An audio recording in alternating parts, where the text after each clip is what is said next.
오늘은 참된 예배자와 거짓 예배자에 대해서 말씀을 통하여 살펴보려고 합니다. 독일의 철학자 라이브니츠는 우리가 살고 있는 이 세상은 하나님이 만드신 최선의 세상이다, 이렇게 주장했습니다. 여기에 대해서 볼테르는 가감하게 비판하면서 지금 살고 있는 이 세상이 어찌 하나님이 만드신 최선의 세상인가 라고 비판했습니다. 여러분은 어떻게 생각하고 계십니까? 정말 우리가 살고 있는 이 세상이 최선의 세상이겠습니까? 원래 하나님이 만든 세상, 창세기 1장에서 하나님이 새 천지 6일 동안 천지를 창조하시고 하나님 보시기에 좋았더라 라고 말씀한 그 세상, 원래 그 세상은 최고로 좋은 세상입니다. 그런데 우리가 지금 살고 있는 이 세상은 최고로 좋은 세상이 아닙니다. 그렇다면 무슨 일이 일어났습니까? 왜 하나님이 창조하신 최고로 좋았더라 했던 그 세상에 죽음이 있고 아픔이 있고 자연재해가 있고 전쟁이 있고 사기가 있고 어려움이 닥쳐왔겠습니까? 바로 여기에 대한 해답을 성경은 인간의 범죄와 타락에 있다라고 말씀하고 있습니다. 성경은 아담과 하와가 하나님의 말씀을 듣지 않고 불순종했을 때 인간과 하나님과의 관계만 파괴된 것이 아니라 인간과 자연과의 관계도 파괴되었다고 그렇게 말씀하고 있습니다. 하나님과 인간의 관계가 파괴되었기 때문에 이 세상에 죄와 죽음과 사망이 들어왔고, 이 세상에 인간의 그런 불순종으로 말미암아 이 세상의 모든 자연 질서가 뒤틀려 있다라고 성경은 이야기하고 있습니다. 그런데 하나님은 원래 하나님이 창조한 세상으로 회복시키기를 원하십니다. 하나님이 원래 창조하신 그 세상의 죄와 죽음의 문제를 해결하고 이 뒤틀려져 있는 질서를 완전히 회복하길 원하십니다. 그렇다면 인간의 죄의 문제를 해결하고 우주의 질서를 다시 새롭게 회복하기 위해서 하나님이 하신 최선의 방법은 무엇일까요? 그것이 바로 하나님의 아들이신 예수님을 이 세상에 보내주셔서 우리의 죄와 불순종을 대신해서 예수님께서 죽으시고 죽음을 이기시고 부활하셨습니다. 예수님께서 죽으시고 부활하심으로써 하나님 앞에 우리가 죄 용서함을 받고 하나님의 자녀가 되고 하나님과의 관계가 회복되게끔 하셨습니다. 죄와 죽음의 문제를 해결하셨고, 그뿐만 아니라 예수님의 죽음과 부활을 통해서 인간의 모든 자연을 회복시키는 그 일을 진행하셨습니다. 그 일을 언제부터 했냐? 2000년 전에 예수님의 죽음과 부활을 통하여 하나님의 새로운 하나님 나라의 회복을 시작하셨고, 지금도 하나님이 교회를 통하여 성령님을 통하여 하나님의 구원과 회복의 역사를 진행하고 계시고, 예수님이 다시 오실 그날에 새 하늘과 새 땅, 완전한 하나님 나라의 회복이 일어나게 될 것입니다. 그렇다면 여러분, 우리가 하나님 나라를 바라는 사람으로서 오늘 지금 현재 삶의 현장 속에서 우리가 해야 할 일은 무엇일까요? 영원한 하나님 나라가 회복되고 그 하나님 나라가 도래한다는 것을 우리가 믿는다면 오늘의 우리의 삶 속에서 우리가 어떤 삶, 무엇을 가장 우선시 여기면서 살아가야 할까요? 그것은 바로 예배입니다. 우리가 하나님을 찬양하고 하나님을 경배하고 하나님께 드리는 예배를 통하여 다가올 하나님 나라를 미리 당겨 맛볼 수 있는 겁니다. 우리가 하는 찬양과 예배를 통해서 하나님이 약속하신 그 하나님 나라의 찬양을 미리 경험하는 것이 우리가 지금 진행하고 있는 이 예배라는 사실을 믿으시기 바랍니다. 예배에 성공해야 합니다. 그렇다면 여러분, 우리가 어떻게 하면 진정한 예배를 하나님 앞에 드릴 수 있겠습니까? 무엇이 진정한 예배이며 어떻게 드리는 것이 하나님이 기뻐하는 예배가 될 수 있을까요? 오늘 우리는 이사야서 66장 말씀을 통해서, 이사야서 마지막 장의 말씀을 통하여 참된 예배자의 모습과 거짓 예배자의 특징에 대해서 살펴보기를 원합니다. 여러분, 우리가 드리는 예배는 너무나 중요합니다. 그렇다면 여러분, 하나님이 기뻐 받으시는 그 예배자의 삶, 예배자의 모습은 어떤 모습이겠습니까? 첫 번째, 진정한 예배자는 하나님의 말씀을 떨림으로 받아들인다는 특성이 있습니다. 진짜 하나님의 은혜를 사모하고 진정한 예배자는 떨리는 마음으로 겸손하게 하나님의 말씀을 받아서 그 말씀대로 살아가고자 하는, 순종하고자 하는 마음의 자세를 가진 사람입니다. 이사야 선지자는 하나님의 이사야서 마지막 66장을 통해서 오늘 진정한 예배자, 하나님이 찾으시는 예배자의 모습은 하나님의 말씀이 선포될 때 그 말씀을 두렵고 떨리는 마음으로 받아들이는 자라고 말씀하고 있습니다. 이사야서 66장 1절 2절을 봅니다. 여호와께서 이와 같이 말씀하시되 하늘은 나의 보좌요 땅은 나의 발판이니 너희가 나를 위하여 무슨 집을 지으랴? 내가 안식할 처소가 어디냐? 나 여호와가 말하노라. 내 손이 이 모든 것을 지었으므로 그들이 생겼느니라. 무릇 마음이 가난하고 심령에 통회하며 내 말을 듣고 뜨는 자, 그 사람은 내가 돌보려니와. 오늘 이 말씀을 보면 하나님이 참으로 경배하는 사람, 하나님이 참으로 그 경배를 받는 사람은 누구냐면 하나님의 말씀을 듣고 그 마음에 뜨는 사람입니다. 이게 보면 무릇 마음이 가난하고 심령에 통회하며 내 말을 듣고 뜨는 자, 그런 사람을 내가 돌보고 내가 찾고 내가 기뻐한다라는 겁니다. 여러분, 그렇게 하나님의 말씀을 두렵고 떨리는 마음으로 하나님의 말씀을 받아들이는 자는 예배의 본질 속으로 들어가는 사람입니다. 오늘 66장 1, 2절에서 사실 보면 하늘은 하나님의 보좌다, 땅은 하나님의 발판이다, 이렇게 이야기합니다. 하늘이 하나님의 보좌고 땅은 하나님이 짓는 곳이라고 한다면 하나님이 얼마나 큽니까? 그 크신 하나님을 우리 인간이 어떠한 예배당을 만들고 어떠한 성전을 만들어서 그 하나님을 모실 수 있겠습니까? 불가능하죠.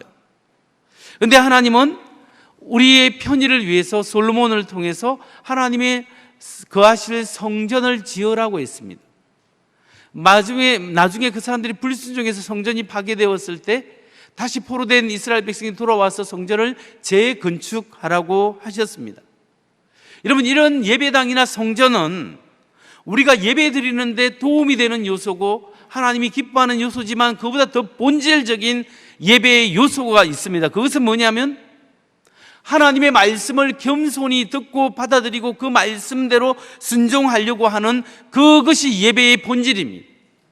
그러니까 우리가 드리는 하나님의 말씀과 찬양과 기도와 하나님께 영광 돌리는 것이 예배의 본질이요, 그 외의 것은 예배의 부수적인 것이다라는 사실입니다. 여러분, 구약과 신약을 통해서 우리가 예배를 하나님이 축복하시는 것은 이 건물 자체이기보다는 우리 여러분 하나님의 백성이 교회에 나와서 통회하는 심정으로 하나님을 찬양하고 하나님을 경외하고 하나님께 찬송을 올려드리는 이 예배자, 이 두렵고 떨리는 마음으로 하나님의 말씀을 받는 사람들이에요. 여러분, 이스라엘 백성들은 솔로몬 왕을 통해서 엄청나게 좋은 예배당을 건축했습니다. 그럼에도 불구하고 하나님이 기뻐하시는 제사를 드리고 예배를 드리지 않았기 때문에, 그들이 타락했기 때문에 망한 거예요.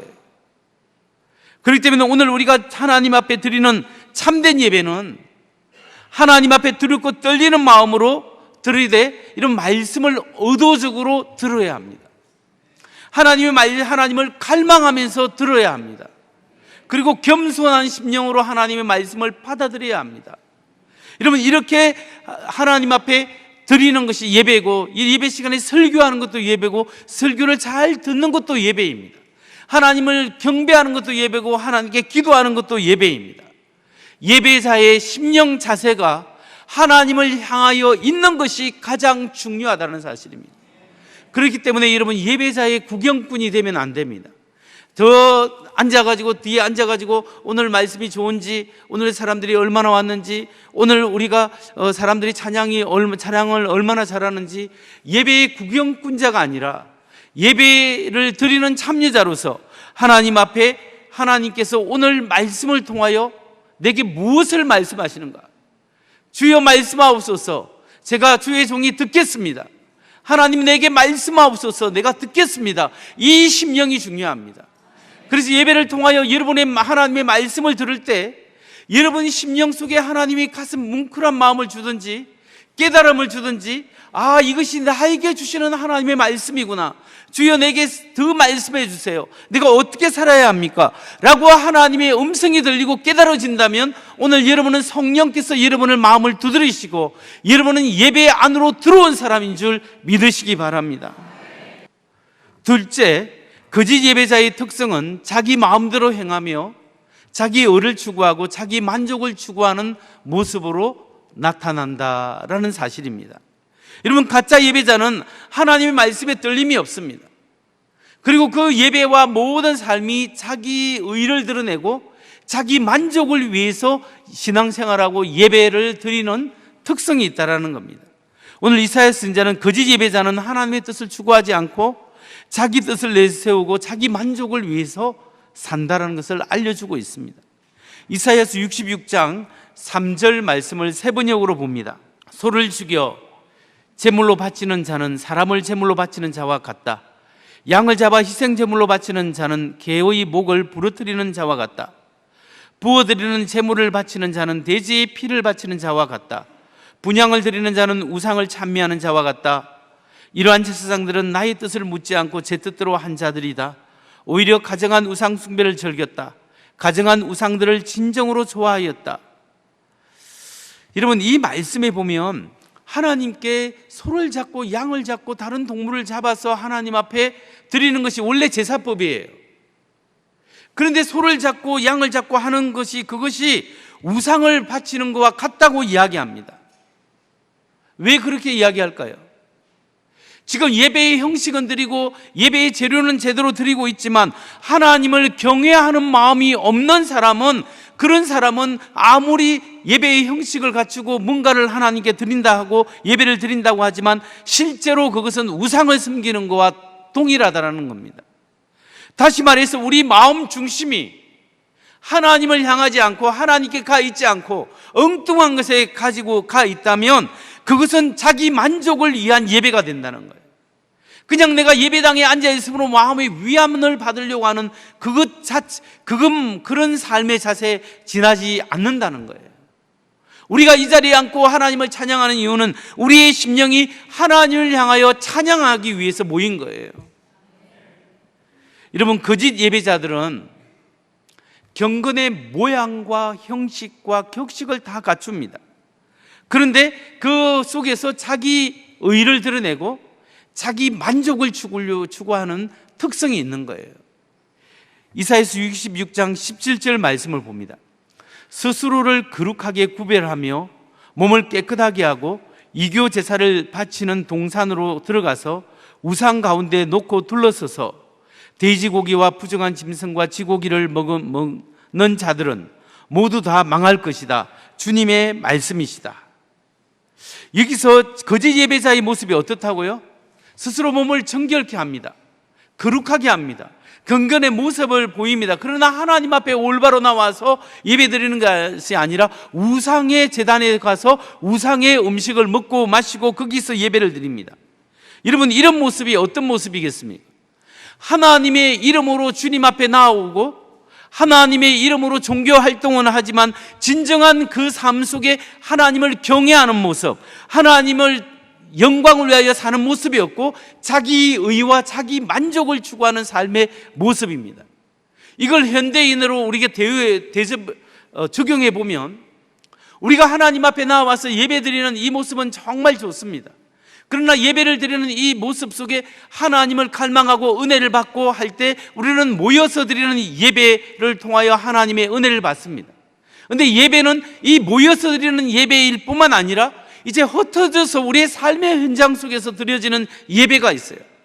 많은 사람들이 드리는 예배 중에 모여서 하는 예배만 중요한 것이라고 생각하는데 그것이 아니라 우리가 이 드리는 예배를 통하여 새 힘을 얻고 우리 영혼이 새로워지고 새 은혜를 받은 사람은 우리의 삶의 현장 속에서 뭘 해야 되냐면 하나님의 영광을 드러내기 위해서 말씀대로 삶을 살아가려고 하는 노력이 있어야 된다는 거예요. 그 속에서 하나님의 영광을 드러내고 하나님의 은혜를 드러내야 되는데 나의 삶의 현장에서는 자기 만족, 나를 만족시키는 데 열정적으로 살아가게 된다면 이것은 우리가 드리는 모든 예배가 우상숭배에 지나지 않을 수 있다는 거예요. 여러분, 참으로 하나님이 찾는 사람은 겸손한 마음으로 하나님의 말씀을 받아들이고 그 말씀 때문에 내가 이 부족함을 느끼고 하나님의 은혜를, 십자가의 보혈의 은혜를 의지하는 사람입니다. 그리고 그 사람은 세상에 나아가서도 하나님의 은혜를 드러내기 위해서 일을 해도, 직장 생활도 하나님의 영광을 드러내기 위해서, 무엇을 해도 하나님이 우리의 삶을 통하여 하나님을 섬기고 이웃을 섬기기 위해서 하나님이 나를 이 자리에 세워놓았다라는 이 의식을 가지고 우리가 하나님 앞에 예배드리는 마음으로 삶을 살아가는 사람이 진정한 하나님이 찾는 예배자라는 사실입니다. 그렇다면 이제 세 번째로 살펴볼 것은 하나님의 말씀에 떨림으로 겸손히 순종하는 참된 예배자가 추구해야 될 것은 무엇인가? 참된 예배자가 정말 두렵고 떨리는 마음으로 하나님 앞에 살아가면서 오늘 소망하며 살아가야 할 것은 과연 무엇일까요? 셋째로, 참된 예배자가 추구해야 할 것은 하나님의 영광을 선포하고 새 하늘과 새 땅을 소망하면서 살아야 한다는 겁니다. 진정으로 하나님의 백성, 하나님의 사람은 이 땅을 중요시 여기면서도 영원한 하나님의 나라가 있다, 영원한 하나님 나라의 소망으로 이 땅을 살아가야 한다는 거예요. 이사야서 66장 18절 말씀을 보겠습니다. 내가 그들의 일과 생각을 알기에 언어가 다른 민족을 모을 때가 올 것이니 그들이 와서 나의 영광을 볼 것이다. 이 말씀에 보면 내가 그들의 일과 생각을 알기에 언어가 다른 모든 민족을 모을 때가 올 것이니 그들이 와서 나의 영광을 볼 것이다.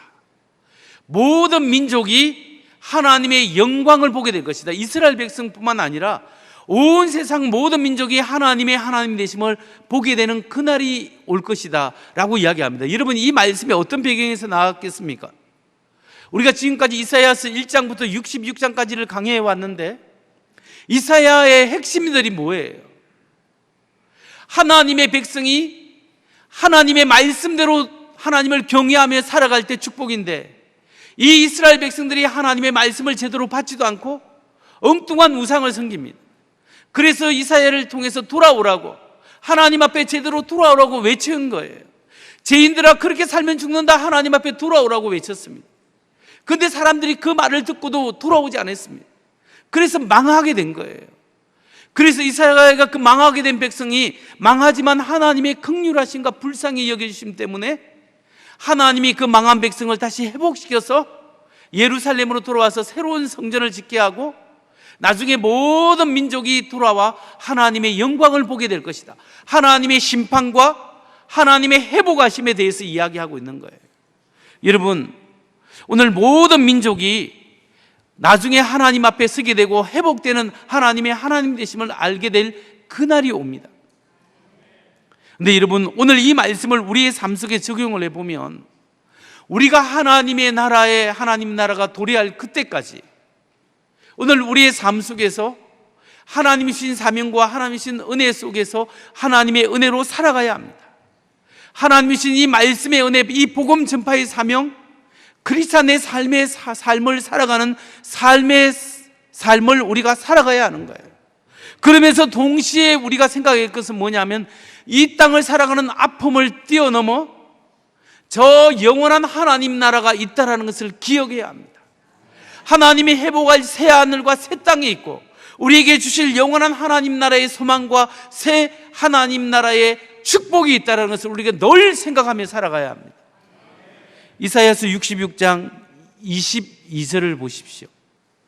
내가 지을 새 하늘과 새 땅이 네 앞에 늘 있듯이 너희 자손과 너희 이름이 늘 있을 것이다. 주님의 말씀이시다. 내가 지을 새 하늘과 새 땅이 펼쳐질 것인데 너희와 너희 자손이 그게 함께 할 것이다. 이 말씀을 하는 거예요. 여러분, 그렇기 때문에 이사야는 이제 실제로 이 말씀을 전파됐을 때 이스라엘 백성이 말씀을 듣지 않고 그들이 망했어요. 망했지만 하나님 말씀 듣고 돌아오게 되면 하나님의 새하늘과 새 땅의 축복에 참여할 것이다. 여기에 대해서 이사야가 말씀하고 있고, 이사야 말씀뿐만 아니라 이 말씀을 아주 깊이 말씀하고 있고 자세히 말씀하는 데가 어디에 나와요? 요한계시록에 나와요. 창세기에서 하나님이 지으신 원래 그 세상이 있었고, 그 세상이 죄로 말미암아 타락되었는데 하나님이 회복시키실 것이고, 그 회복의 완성은 요한계시록에서 예수님 오셔서 새 하늘과 새 땅에 들어가는 것으로 완성되는 거예요. 그 모습이 어디에 나오냐면 요한계시록 21장 1절에서 4절에 나오고 있습니다. 한번 봅니다. 나는 새 하늘과 새 땅을 보았습니다. 이전의 하늘과 이전의 땅이 사라지고 바다도 없어졌습니다. 나는 또 거룩한 도성 새 예루살렘이 남편을 위하여 탄장한 신부와 같이 차리고 하나님께로부터 하늘에서 내려오는 것을 보았습니다.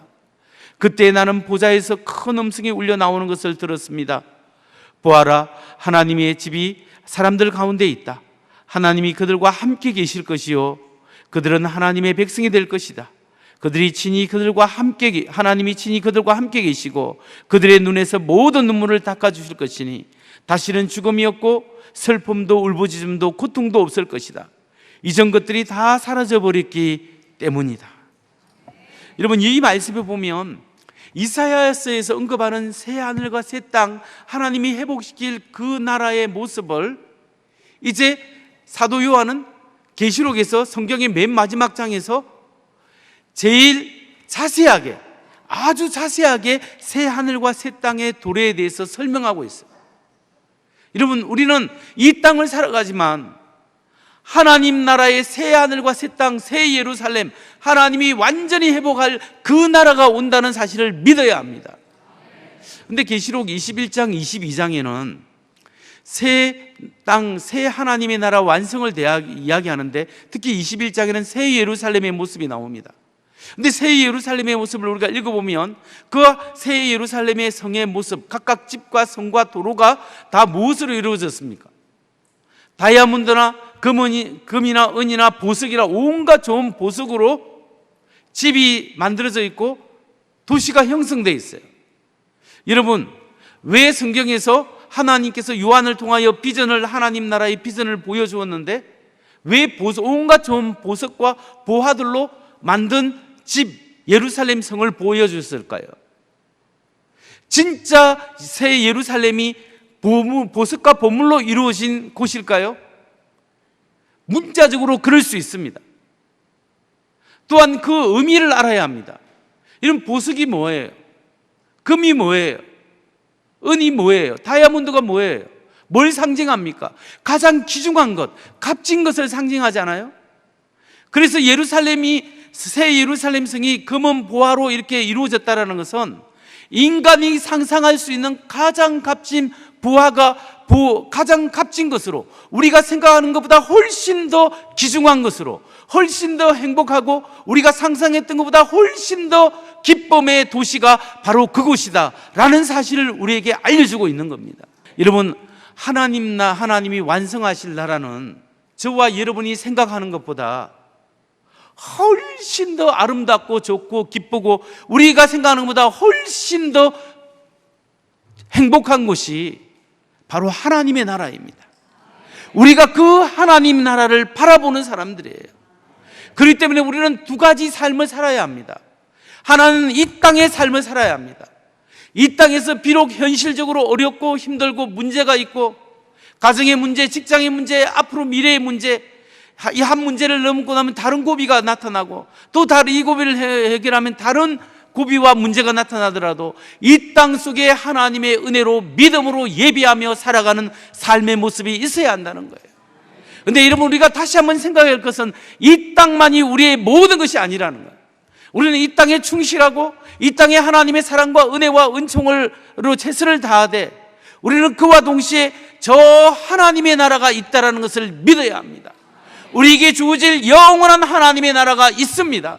이 땅의 아픔과 어려움을 잊어버릴 영원한 하나님 나라의 소망을 가진 자가 우리 크리스찬 줄 믿으시기 바랍니다.